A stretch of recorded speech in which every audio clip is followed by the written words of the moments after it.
शेतकऱ्यांच्या कर्जमुक्तीसाठी शेतमालाला हमीभाव, मच्छीमार, शेतमजूर, दिव्यांग आणि मेंढपाळ बांधवांच्या न्याय मागणींसाठी सुरू असलेला महाएल्गार आंदोलनाला आज निर्णयात्मक वळण लागले आहे। बेलोऱ्यातून शेकडो ट्रॅक्टरसह बच्चू कडू यांचा ताफा नागपूरच्या दिशेने रवाना झाला। तत्पूर्वी बच्चू कडू यांनी बेलोरा येथे आई स्वर्गीय इंदाबाई आणि स्वर्गीय बाबारावजी कडू यांच्या समाधीचे दर्शन आणि आशीर्वाद घेतला। तसेच बेलोरा गावातील मंदिरात पूजन करून आंदोलनाला सुरुवात केली। या ताफ्यातील प्रत्येक ट्रॅक्टरवर शेतकऱ्याचा आक्रोश आणि असंतोष जणू पेट घेत आहे। प्रत्येक ट्रॅक्टरवर जय जवान जय किसान हा नारा लिहिलेला ध्वज डौलाने फडकत आहे। निवडणुकीपूर्वी 7/12 कोरा करू म्हणून गाजवलेली सरकारची घोषणा आज केवळ फसवणुकीचा दस्तऐवज ठरली आहे।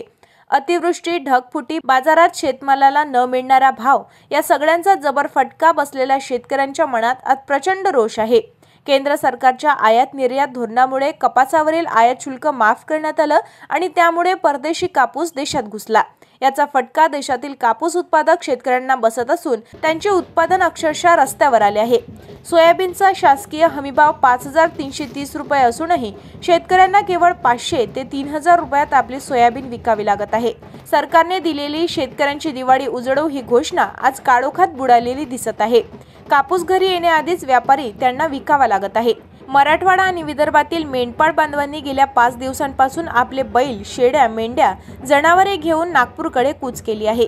आमचं पोट शेतावर अवलंबून आणि शासनाचं धोरण आमच्या विरोधात अशी त्यांची भूमिका आहे। दिवस रात्र चालत असलेले हे मेंढपाळ व मच्छीमार यांचे तांडे आता आंदोलनाचे प्रतीक झाले आहे। शेतकऱ्यांच्या न्याय मागण्यांकडे वारंवार दुर्लक्ष करणाऱ्या सत्ताधाऱ्यांवर बच्चू कडू आणि त्यांचे समर्थक आता थेट आरपारच्या लढाईच्या तयारीमध्ये आहे। नागपूरमध्ये होणारा हा महाएल्गार आंदोलनाला संपूर्ण महाराष्ट्रातील शेतकरी संघटनांचा उत्स्फूर्त पाठिंबा मिळत आहे। राज्य सरकारला आता शेतकरी जनतेच्या रोषाचा सामना करावा लागणार हे निश्चित आहे। शासनाच्या घोषणांवर शेतकऱ्यांचा विश्वास संपला आहे। आता त्यांना तिरंगा म्हणजेच आपला आवाज बनला आहे। महाएल्गार आंदोलन हा केवळ मोर्चा नाही तर शेतकऱ्यांचा आत्मविश्वासाची लढाई आहे। शिस्तबद्ध पद्धतीने निघालेल्या या ताफ्याने आज वर्धा येथे मुक्काम केला। उद्यापासून नागपूरच्या दिशेने क्रांतीचा झेंडा घेऊन हा मोर्चा पुढे निघणार आहे।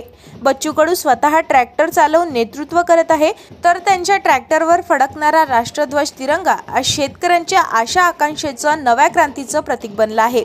आता ही लढाई अंतिम टप्प्यात आली आहे। आमच्या पिढ्या जगवायच्या असतील तर ही आरपारची लढाई लढायलाच हवी। या महाएल्गार आंदोलनात मेंढपाळ बांधवांनी शेकडो शेळ्या मेंढ्या घेऊन बच्चू कडू यांच्यासोबत चालायला सुरुवात केली आहे। महाएल्गार आंदोलनाची धास्ती घेऊन पोलिसांनी कडेकोट बंदोबस्त ठेवला आहे। शेतकऱ्यांसाठी उभारण्यात आलेल्या बच्चू कडू यांच्या आंदोलनाला काँग्रेसकडून देखील पाठिंबा देण्यात आला आहे। काँग्रेस प्रदेशाध्यक्ष हर्षवर्धन सपकाळ यांनी पत्रक काढून बच्चू कडूंच्या आंदोलनाला पाठिंबा दिला। बच्चू कडू यांनी भ्रमणध्वनीवरून हर्षवर्धन सपकाळ यांच्याशी संपर्क साधत आभार देखील मानले आहेत। शेतकऱ्यांनी आंदोलनात सहभागी व्हावे अशी विनंती करण्यात येत आहे।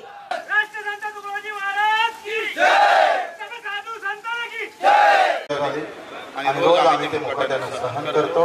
ही आता सहन करण्याची क्षमता संपली आहे, लढण्याची युद्ध करायची आहे। आणि म्हणून आपल्या सर्वांना विनंती आहे मित्रांनो,